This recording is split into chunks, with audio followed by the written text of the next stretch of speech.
Tomen asiento, por favor. ¿Sabe? La verdad es que todos necesitamos conocer de Dios. Y aunque en nuestra sociedad culturalmente se habla acerca de Dios, ¿sabe? De pronto salgo de casa, vengo para acá, vivo muy cerca, ustedes lo saben, pero de pronto vengo caminando y hay una persona que cada vez que la encuentro me saluda y me dice, Dios le bendiga. Su hablar es acerca de Dios. Pero en muchas ocasiones, ese hablar de Dios solamente son expresiones. No necesariamente se está hablando acerca del Dios de la Biblia. Mucho de nuestro lenguaje, muchas veces simplemente repetimos una frase y frases y la gente no necesariamente es creyente. Alguna vez llegué a un negocio, veo el texto de un salmo, me gustó, de verdad estaba así con letras muy grandes el texto en un negocio, en una tienda de ropa, y pregunté quién era la dueña de la tienda. Estaba ahí la dueña de la tienda. Al consultar le pregunté, ¿ustedes creen en Jesucristo? Y dice, no. Pero está bonito el texto, por eso lo pusimos. Ni siquiera tenía que ver realmente con que ellos creyesen realmente en Dios. Entonces, de ahí nuestra propia necesidad de poder conocer acerca de Dios. Nuestra cultura de verdad habla acerca de Dios, pero no siempre se refieren al Dios de la Biblia. Es más, cuando incluso tenemos que ir al terreno de el ámbito de las iglesias, resulta que también en muchas iglesias hay una gran cantidad de expresiones religiosas en nuestro país y muchos de esos símbolos religiosos que a veces vamos a poder ver incluso en el tatuaje de un muchacho, pegado en la etiqueta de un auto, etcétera. Muchas de esas cosas, incluso las iglesias cristianas empiezan a generar cualquier cantidad de expresiones acerca de Dios, y algunas expresiones de las que se manejan son tan disímbolas, es decir, unas van por un lado y otras van totalmente al lado opuesto. Realmente uno se queda pensando y dice, a ver, ¿de verdad todas de verdad están apuntando exactamente al mismo Dios? Y esa es una pregunta que debemos de verdad hacernos. ¿Por qué? Porque la Biblia declara enfáticamente en el libro del Deuteronomio, un pasaje que es clásico para poder hablar acerca de quién es Dios y de nuestra relación con Él.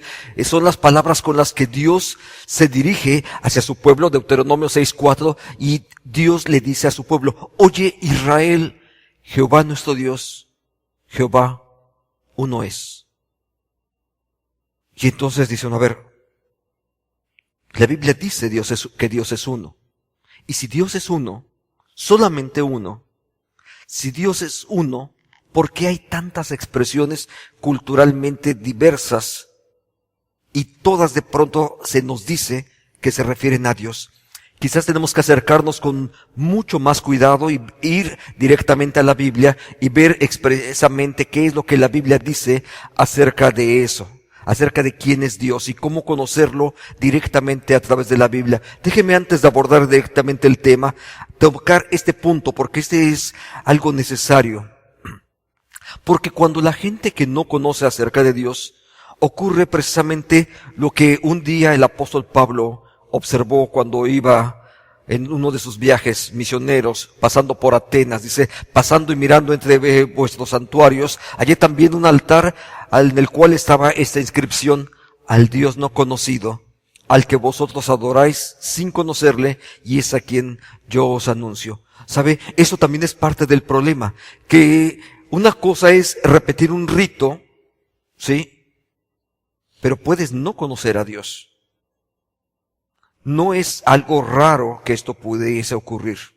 Es más, en muchas de las ocasiones eso va a repetirse una y otra vez. Un pasaje clásico también en el Antiguo Testamento son las palabras de Job. De oídas te había oído, mas ahora mis ojos te ven. Eso está hacia el final del libro de Job. Pero si uno va hasta el inicio del libro de Job, uno descubre que es un hombre piadoso, que presenta ofrendas todos los días, y entonces dice, ¿qué pasó entonces? Bueno, la verdad es que uno puede a veces estar simplemente metido en el propio ritual y no necesariamente conocer personalmente al Dios de la Biblia. Entonces, por eso es que a veces incluso cuando la gente no conoce a Dios, incluso puede llevarle a veces algo de su expresión religiosa a otras personas. Déjenme ver, quiero que vean una lámina que está en sus pantallas, porque expresa también lo que Jesús dijo acerca de un grupo denominado los fariseos. Son ciegos, guías de ciego, y si el ciego guiare al ciego, ambos caerán en el hoyo. Esto puede pasar cuando nuestro propio conocimiento de Dios a veces es muy limitado, o incluso en algunas ocasiones realmente no existe una relación con Dios y por ende tampoco hay un conocimiento de Él. Ahora, la verdad es que no podamos conocer a Dios. Dios está interesado en que nosotros mismos también le conozcamos. El texto que usamos justamente para referencia el día de hoy habla justamente acerca de cosas que son muy importantes porque muestran esa intencionalidad de Dios para que nosotros le conozcamos. Quiero que observe el texto, está ahí en su pantalla. Éxodo capítulo 29, 46. ¿Puede leerlo conmigo? Le voy a invitar a que lo leamos juntos. Vamos a leer juntos. 3. Y conocerán que yo soy Jehová su Dios, que los saqué de la tierra de Egipto para habitar en medio de ellos. Yo, Jehová su Dios. Amén. Mire, quiero que observe la primera frase. Y conocerán que yo soy Dios. ¿Sabe? Hay dos formas de cómo nosotros necesitamos conocer a Dios. Las dos formas principales acerca de cómo conocemos a Dios, la primera de ellas tiene que ver con conocerla intelectualmente, es decir, lo que tú sabes o lo que tú conoces acerca de Dios. Y eso solamente hay una forma de que tú puedas conocerlo, es leer la Biblia, conocer lo que ahí dice, conocer sus promesas, conocer las bendiciones, conocer lo que está ahí. Esa es una parte importantísima y de la cual necesitamos conocer todos acerca de Dios. No hay conocimiento de Dios en ese sentido si no pasa a través de este procedimiento que tiene que ver con la parte intelectiva. Es decir, tienes que leer. ¿Quieres conocer a Dios? No es suficiente lo que te han dicho acerca de Dios. Ojo, esa parte tiene que ver justamente con la religiosidad popular. La religiosidad popular no necesariamente se basa en la Biblia. Puede ser muy genuina en cuanto a su propio sentimiento, pero puede estar tremendamente equivocada porque si no está el referente bíblico, al final de cuentas puedes estar adorando la imagen que tú mismo has creado o de lo que tú crees que es Dios, pero no necesariamente es Dios.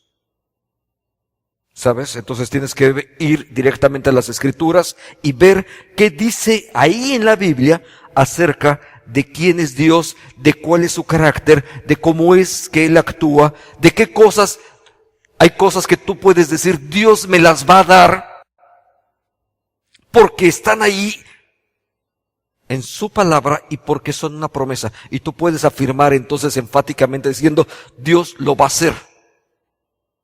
Déjame mencionar nada más una de ellas, para no quedar ahí con una duda. Dios dice que Él cuidará de ti, que no te va a abandonar. Eso tú puedes asegurar enfáticamente, Dios cuidará de mí. ¿Quieres tomar un texto de referencia? Por supuesto que esa parte es importantísima. Aunque ande en valle de sombra de muerte. ¿Sí? ¿Se acuerda de los demás? Exacto. Tu vara y tu cayado. ¿Sí? Entonces tú tomas ese texto y dices, Dios dijo que yo puedo pasar aún en valle de sombra y de muerte, pero Dios va a estar conmigo. ¿Cierto? Entonces, eso tiene que brotar de un conocimiento. Ahora, una cosa es saberlo y otra cosa es experimentarlo. Por eso la otra parte de nuestro conocimiento de Dios tiene que ver no solamente con saber, sino con experimentar. Con que puedas en verdad sentirte en esa paz, confiado, aunque las cosas no están pasando muy bien que digamos. Aunque efectivamente estés pasando el día de hoy por ese valle de sombra y de muerte, para referirme al mismo texto, aunque estés pasando por ahí, dices, bueno Señor, no sé qué va a pasar, pero voy a confiar. Y creo que tú estás ahí. Entonces no es solamente saber, sino también experimentar. Ahora sí, vamos a usar ese mismo texto, lo vamos a usar justamente como parte es la base de nuestro estudio de hoy, y conocerán que yo soy Jehová. Ahora, ¿qué es lo que ocurre? Y si vamos a ir ahora en ese texto, parte por parte, tenemos que observar esto. Primero lugar, Dios quiere que le conozcamos. Dios de verdad está interesado para que le conozcamos. Por eso es que Él mismo te ha revelado. La presencia de Jesucristo en nuestra vida tiene que ver precisamente con eso. Dios está interesado en que nosotros estemos cerca de Él. Entonces, vea la primera frase, justamente de nuestro mismo texto. Y conocerán que yo soy Jehová su Dios. Es Dios el que se acerca, el que llega hasta nuestra vida para que nosotros podamos conocerle. Él es el que llega y está cerca de ti. No es un Dios demasiado alto para que no lo puedas comprender. No es un Dios demasiado obscuro o que está allá en lo profundo, de lo cual pudiese ser inaccesible, sino realmente Dios se hace cercano para que podamos estar juntamente con Él y junto con Él entonces experimentar de sus cuidados, de su bondad, de su misericordia. Entonces es Dios el que se da a conocer. Ahora, en ese sentido de que se da a conocer, se trata de una relación donde venimos, aquí hay una palabra que es bien importante. Cuando aquí el texto usa la idea de conocer, dice la idea de conocer, aquí se trata de conocer a través de la experiencia. Hay muchas cosas que nosotros solamente vamos a poder conocer a través de la experiencia. ¿Sabe? Una vez estaba por ahí comiendo y alguien dijo, ¡ay, esto sabe a gasolina! Digo, ¿has probado la gasolina? Dice, no, pero sabe a gasolina. No, entonces no sabes de verdad a qué sabe la gasolina. Cuando te hayas tomado un trago de gasolina, entonces sabes a qué sabe la gasolina. Mientras tanto, solamente la estás de alguna manera relacionando con su olor. Pero solamente es eso. Generaste una relación por el olor, pero no la has probado. Muchas de las cosas que ocurren en nuestra vida solamente las vas a poder saber en ese sentido a través de la propia experimentación. Entonces, en este texto, la idea de saber tiene que ver justamente con experimentar. No solamente con que tengas información acerca de, se trata de una relación donde venimos y probamos de una manera real lo que implica el tener una relación con el que existe por sí mismo. Ese es el nombre de Jehová, el que existe por sí mismo. De eso se trata la relación. Dios está llamándonos y dice, vengan y conocerán que yo soy Jehová su Dios. Entonces, no solamente es la relación con Él, no solamente es conocer, sino en particular nos lleva a un concepto específico. ¿Sabe? La Biblia usa muchas formas para hablar acerca de Dios. Hay muchas formas y muchos de los nombres de Dios que están en la Biblia se usaban de forma genérica. Déjeme mencionar solamente uno de ellos. La palabra Baal significa Señor. Nada más que en el contexto bíblico, generalmente la palabra Baal se refiere generalmente a otros dioses, comúnmente. En algunas ocasiones sí se utiliza para hablar acerca del Dios de Israel. Pero también el nombre de Él, como prefijo, el nombre de Él se utiliza para muchas cosas, para hablar de muchos dioses distintos. Pero hay un nombre totalmente distinto. El nombre de Jehová solamente se utiliza para hablar del Dios del pacto. Y el Dios con el que nosotros tenemos que relacionarnos es justamente con el Dios del pacto. Ese Dios del pacto es justamente en el cual está basada toda nuestra relación. Es Dios el que nos ha llamado para que nosotros vengamos y experimentemos. Y en esa declaración del pacto, Él justamente se coloca al lado nuestro y lo dice de una forma muy concreta. Quiero que vean este pasaje en el libro de Jeremías. Pero ese es el pacto. De ahí la idea de Él, porque es el Dios del pacto. Ese es el pacto que haré con la casa de Israel después de aquellos días, dice Jehová. Vea las frases. Daré mi ley en su mente y la escribiré en su corazón. ¿Sabe? Eso ya implica conocimiento de Dios. Dios está interesado en que tú le conozcas. Entonces, ese Dios del pacto dice, daré mi ley, es decir, su palabra, el conocimiento de Él, la pondré en su mente y en su corazón. Entonces, Dios mismo es el que se da a revelar. Lo que nosotros conocemos de Dios es porque Él quiso revelarse a nosotros. Entonces, Él quiere revelarse y lo que hace es colocar en nuestra vida, dice el texto, en nuestra mente y en nuestro corazón, Él pone la instrucción, su consejo. El consejo de Dios ahora está presente en nuestra vida. ¿En la vida de quiénes? ¿De todos los seres humanos? Realmente no. Realmente estamos hablando de la gente que forma parte de ese pacto con Dios. Entonces, a los que forman parte del pacto con Dios dice, daré mi ley en su mente y la escribiré en su corazón. Y vea la siguiente frase, y yo seré a ellos por Dios y ellos me serán por pueblo. Eso es importantísimo porque entonces es Dios el que se decide colocar al lado nuestro. Dice, yo seré ahora Dios de ustedes. Y cuando Él dice, Dios seré, Señor, Dios de ustedes, entonces eso implica también colocar a su pueblo bajo su cuidado, bajo su protección, bajo su guía. Entonces, de ahí empiezan a desprenderse cosas importantes acerca de ese conocimiento de Dios en el cual cada uno de nosotros fuimos llamados a participar, particularmente en dos áreas que el texto de Éxodo capítulo 29 ha estado mencionando. Justamente tienen que ver con estas dos expresiones para que nosotros lo experimentemos como nuestro Salvador. Quiero que vea la frase, está en el mismo texto de hace un momento de Deuteronomio 29. En ese texto de Deuteronomio 29 dice, yo soy y conocerán que Jehová es su Dios porque yo lo saqué de la tierra de Egipto. El Dios que sacó a ese pueblo de la tierra de Egipto, por supuesto, eso implica salvación. Y la salvación de Dios tiene que ver por lo menos con 3 grandes categorías hacia las cuales Dios ha decidido salvarnos. La primera de ellas, librar a su pueblo de su pecado y de su culpa. Y permítame enfatizar ambas palabras. Una cosa es que sea perdonado nuestro pecado. Y sabe, una de las cosas que Dios hizo en Cristo Jesús justamente fue pasar por alto nuestro pecado.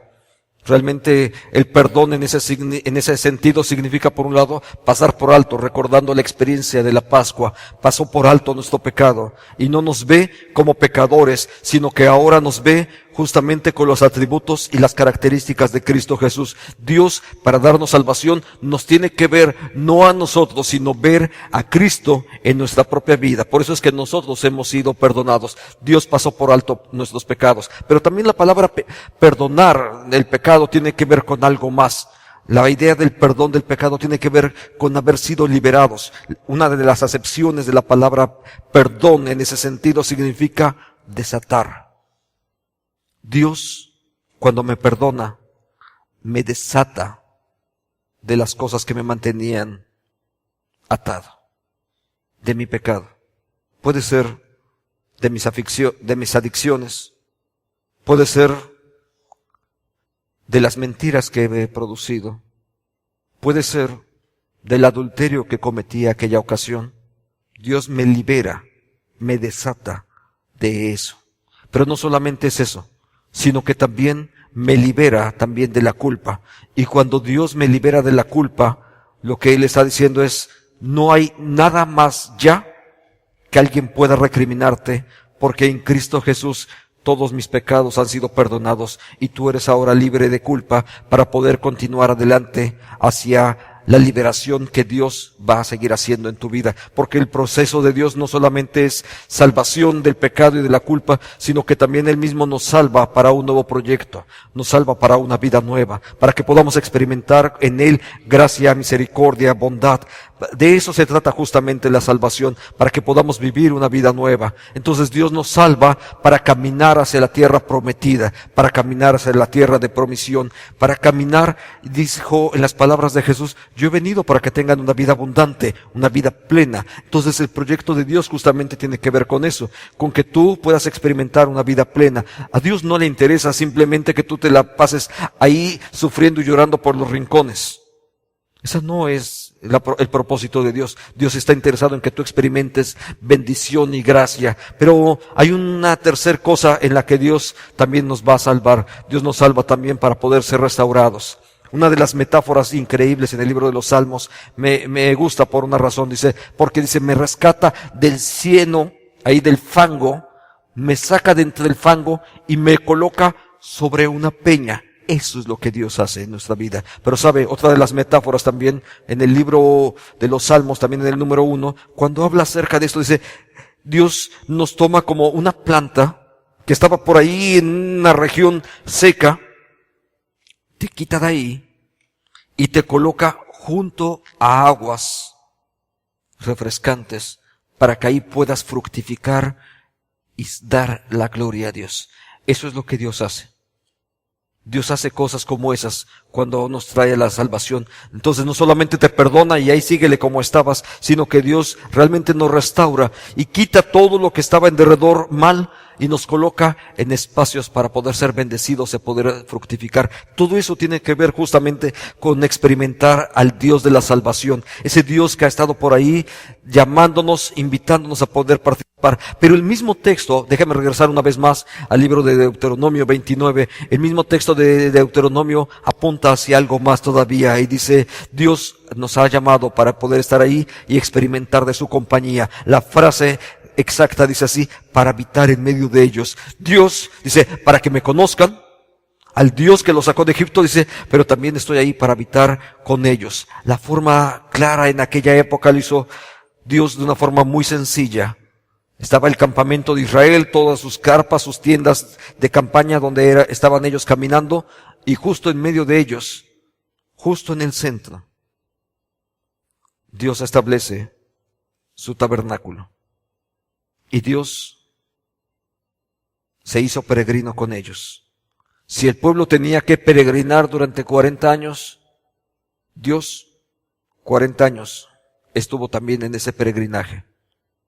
Si el pueblo tenía que enfrentar situaciones difíciles, Dios ahí estaba con ellos todos los días, a cada momento. Una columna de fuego en la noche, una columna de nubes durante el día. La presencia de Dios de una forma constante y visible sobre cada uno de ellos. Es el Dios que habría de estar ahí con cada uno de ellos. Si tuviéramos que saltar de esa experiencia del Antiguo Testamento para ir incluso hacia el mensaje del Nuevo Testamento, justamente tenemos la primera frase con la que empieza una de las frases importantes en el Evangelio de Mateo. Emmanuel, Dios con nosotros. Es el Dios que decide estar al lado nuestro. Vino y habitó y estuvo entre nosotros. Y esas son formas de cómo también en los distintos evangelios van a ir empezando a mostrar, y vimos su gloria. Gloria como del unigénito del Padre, lleno de gracia y de verdad. Son formas que están usando los distintos evangelistas para poder hablar de una realidad. Dios decidió estar con nosotros y habitar en medio de nosotros. Y cuando Jesús, el Jesús histórico, tiene que partir hacia los cielos y estar a la presencia del Padre, entonces agarra y le dice a los suyos, dice, pero estaré con ustedes y enviaré a un consolador, enviaré a otro como yo. La palabra que Jesús usa explícitamente dice, enviaré a otro como yo, alguien exactamente igual a mí, alguien de la misma categoría, ni siquiera es inferior, sino es alguien. Por eso es el Espíritu de Dios o el Espíritu de Cristo el que viene para inhabitar nuestros corazones. Y cuando Él inhabita en nuestros corazones, entonces nosotros sabemos que la presencia de Dios ahí es real, genuina, y estará con nosotros por siempre, por toda la eternidad, porque Dios vino justamente a eso, para que lo conociéramos y que experimentáramos su compañía.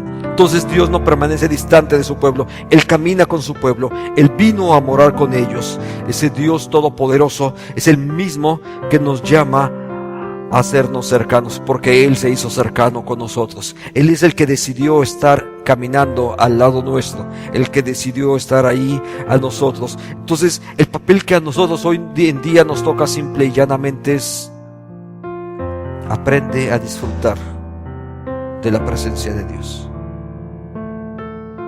Ya Dios está ahí. Dios ya vino a tu vida. Déjeme hacerle una pregunta. ¿Cuántos de los que hoy están aquí han experimentado el decirle al Señor: Señor, yo te recibo en mi corazón? ¿Lo han hecho alguna vez? Sí. ¿Sabe? Dios nos recibe para que nosotros seamos ahora parte de su pueblo y experimentemos, disfrutemos de la presencia de Dios en nuestra vida. Y esto es posible realmente cuando nosotros reconocemos el llamado que Dios mismo hace a nosotros y pedimos que Él nos reciba y nos coloque ahora dentro de su pacto. ¿Se acuerda? Hace un momento lo leímos, para que su palabra, su ley esté en nosotros y nosotros ahora formemos parte de ese pueblo suyo. Le invito a que oremos. Dios, gracias lo que tú has hecho en mí. Gracias, Señor, porque tú me llamas para que te conozca.